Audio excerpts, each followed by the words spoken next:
Senhores e senhoras associados da Aspometron, meu boa tarde. Eu sou Firmino Muniz, presidente do Conselho Fiscal eleito no último mês de outubro do ano de 2020 e quero começar falando para os senhores a respeito das atribuições do Conselho Fiscal.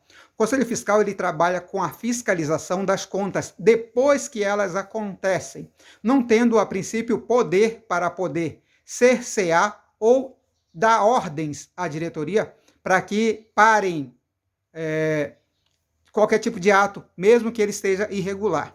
O que acontece é que o Conselho Fiscal mostra à diretoria que os atos estão irregulares, quais os dispositivos do estatuto, do regimento ou da legislação que estão sendo feridos, e recomenda à diretoria que cesse esse tipo de transgressão, esse tipo de ato.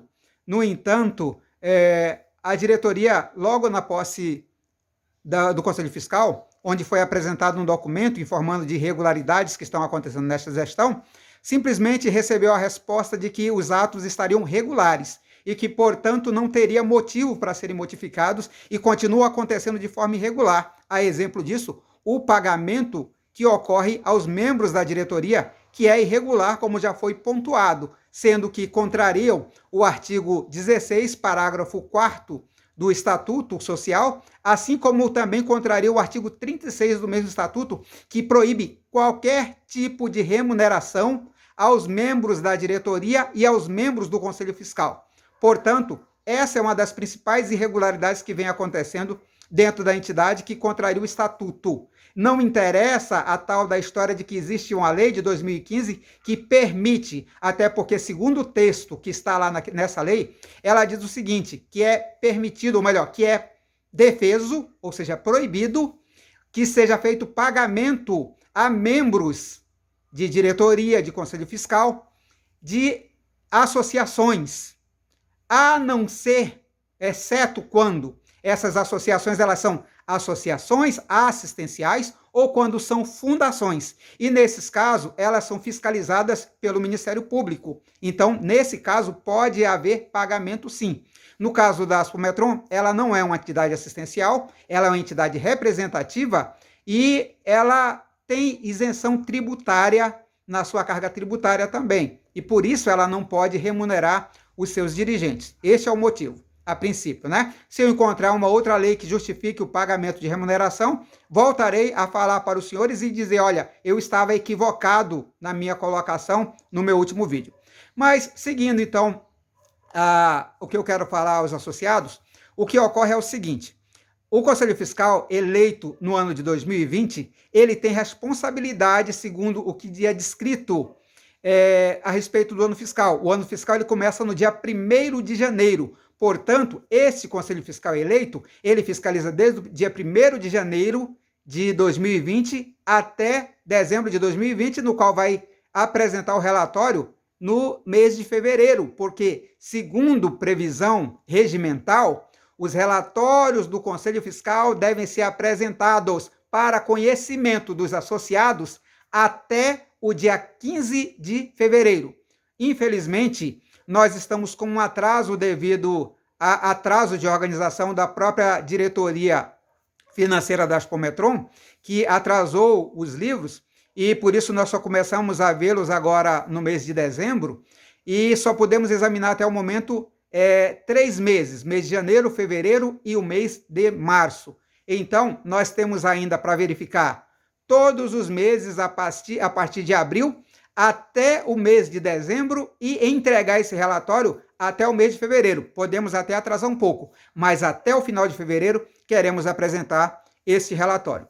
A respeito dos trabalhos do Conselho Fiscal em relação a essas prestações de contas, foram apresentados já alguns documentos à diretoria, como dito, informando algumas situações que são irregulares. A exemplo disso, eu já falei do pagamento aos membros da diretoria. Outra situação irregular que ocorreu foi exatamente a compra do hotel, já que não tinha uma diretoria completa, composta para poder votar pela compra desse hotel.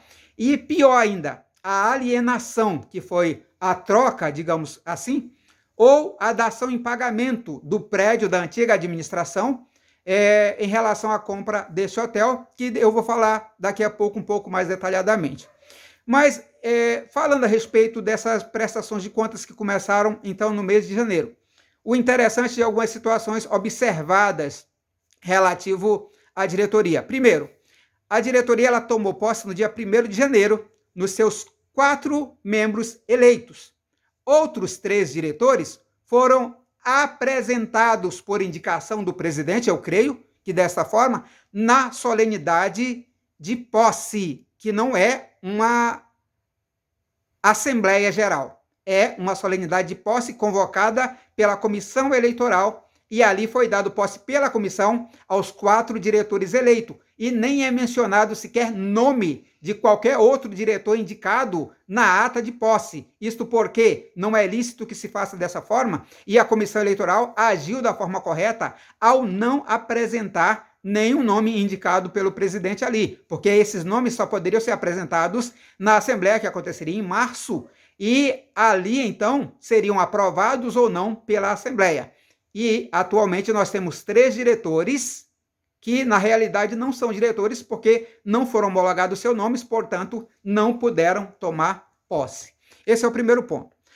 Acontece que já no dia 10 de janeiro, segundo a prestação de contas da diretoria financeira, dia 10 de janeiro foi pago o salário, primeiro salário prolabore, ajuda de curso, chame como quiser, mas foi feito o primeiro pagamento para os diretores, dia 10 de janeiro, ou seja, a diretoria tinha acabado de tomar posse, passados 10 dias receberam o primeiro salário. Me parece uma coisa sem lógica, porque eu acredito que nenhum dos senhores ou das senhoras pagaria um funcionário que acabou de ser contratado e com 10 dias ele recebe o primeiro salário. Detalhe, no máximo dia 5 de fevereiro, foi recebido o segundo salário. E no dia 5 de fevereiro deveria estar sendo pago o mês de janeiro ainda, para esses diretores, se tivesse direito à recepção de valores remuneratórios, o que no caso não tem, pois proibido pelo estatuto. E ainda aconteceu uma coisa interessante. No mês de janeiro, no dia 2, houve a primeira reunião de diretoria, que não poderia haver, mas deliberaram dizendo o seguinte, que a partir ali daquela data ficou decidido dessa forma, e está na ata da diretoria, que passaria a ser pago somente para a diretoria, os valores remuneratórios. Nesse caso, o que foi pago no dia 10? R$ 3.200 para cada diretor, e como ajuda de custo, e R$ 3.000 foram pagos como auxílio paletó, né? Ou auxílio uniforme, sendo colocado assim na prestação de contas, tá? Então, isso foi pago no dia 10 de janeiro. E tem uma coisa mais interessante, como eu disse, foi acertado nessa reunião de diretoria que somente receberiam os diretores da entidade. No entanto, já no mês de fevereiro, o Conselho Fiscal recebe o mês de janeiro e o mês de fevereiro, 2 meses seguidos de salário, porque não teriam recebido no mês de janeiro. E, no entanto, já palavras do secretário Luceno, assim como do presidente Costa também, é de que o Luceno teria levado a informação nessa dita reunião do dia 2 de janeiro, de que o Conselho Fiscal não teria direito a receber. Esqueceu de mencionar que a diretoria também não tem direito de receber, mas, segundo ele, pela lei, o Conselho Fiscal não teria direito de receber, portanto, passaria a não ser mais pago nenhum valor para o Conselho Fiscal. No entanto, no mês de fevereiro, nós vemos que continuaram recebendo, e assim também foi no mês de março. Eu acredito que nos outros meses, até ser encerrado o mandato agora no mês de outubro. Também é uma outra situação que eu vejo como irregular. Mas vamos seguindo esta situação de análise. Essas prestações de contas, como eu disse, vai ser feito um relatório detalhado no mês de fevereiro, para todos os senhores tomarem conhecimento. Procura a lei não ser tão técnico a ponto de os senhores não conseguirem entender aquilo que está colocado dentro do nosso relatório do Conselho Fiscal.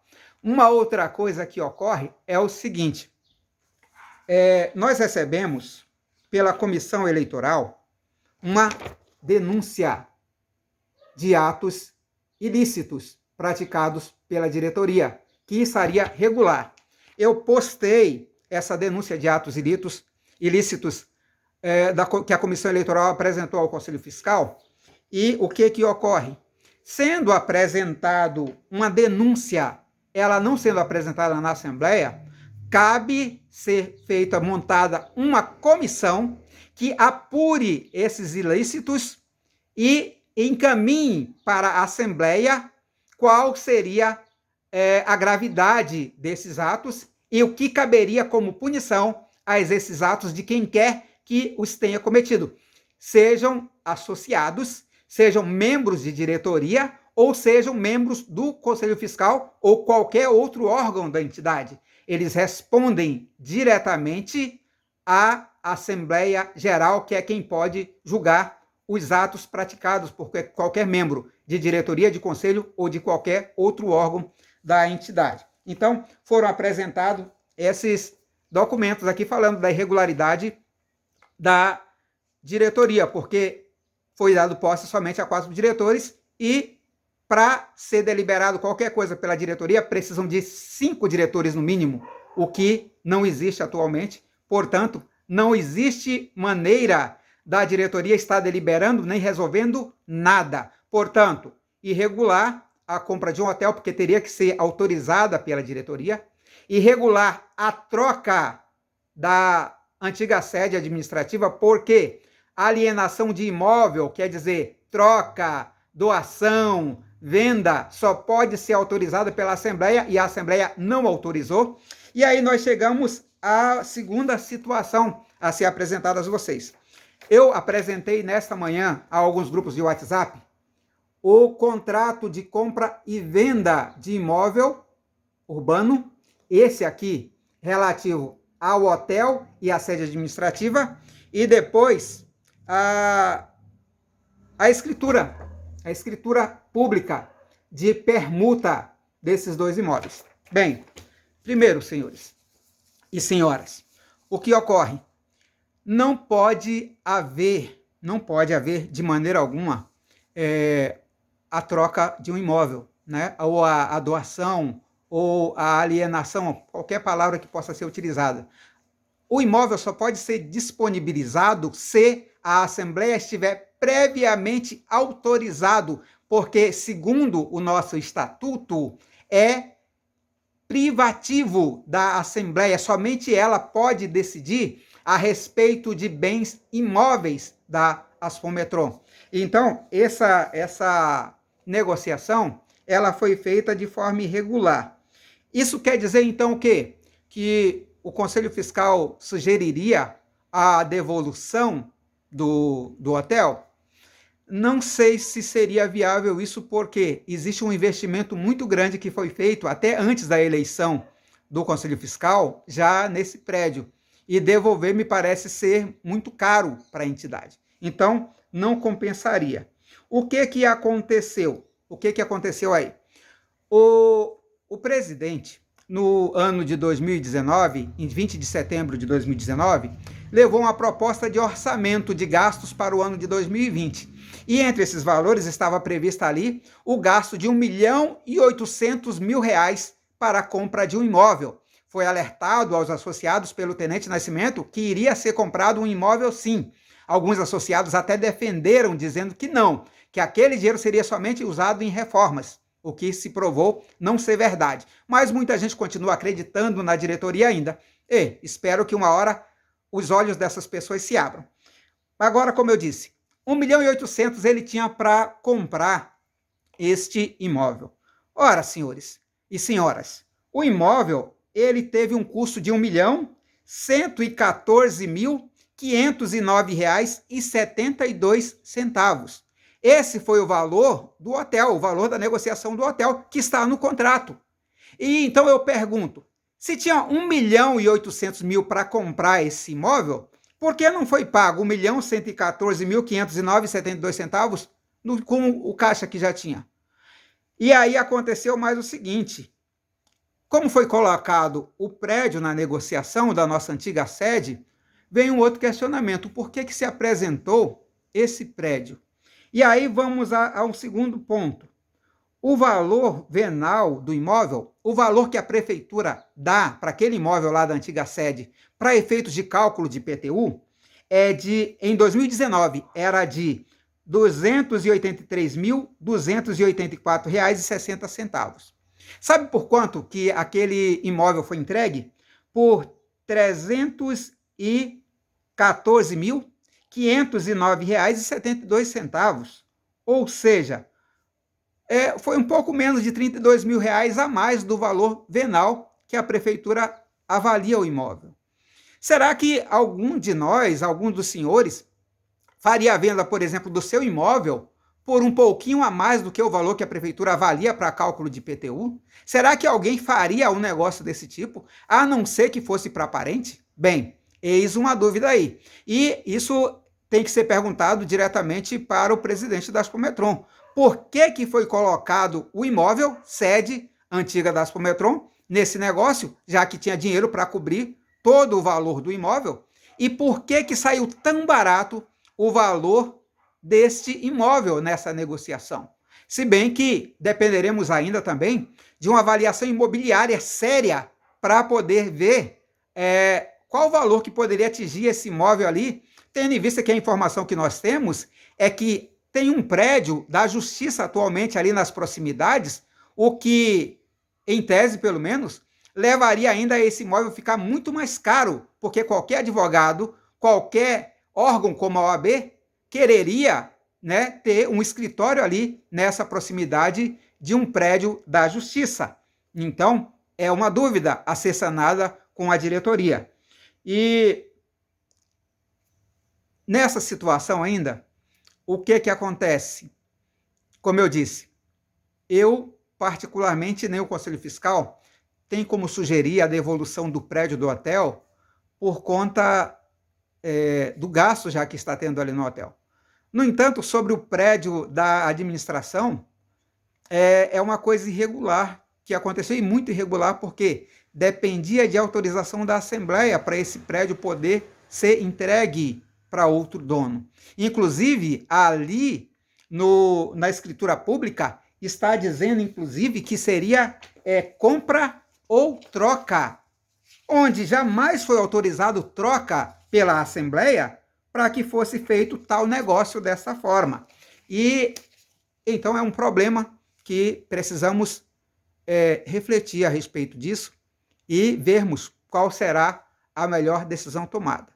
Esse vídeo ele está ficando bastante longo, meus irmãos, e eu não quero ser tão cansativo. Já são quase 18 minutos de vídeo, e eu vou encerrar por enquanto por aqui e deixar para os senhores refletirem a respeito de que se essa negociação e essa denúncia da Comissão Eleitoral são algo sério a ser analisado por todos os senhores. Uma boa tarde.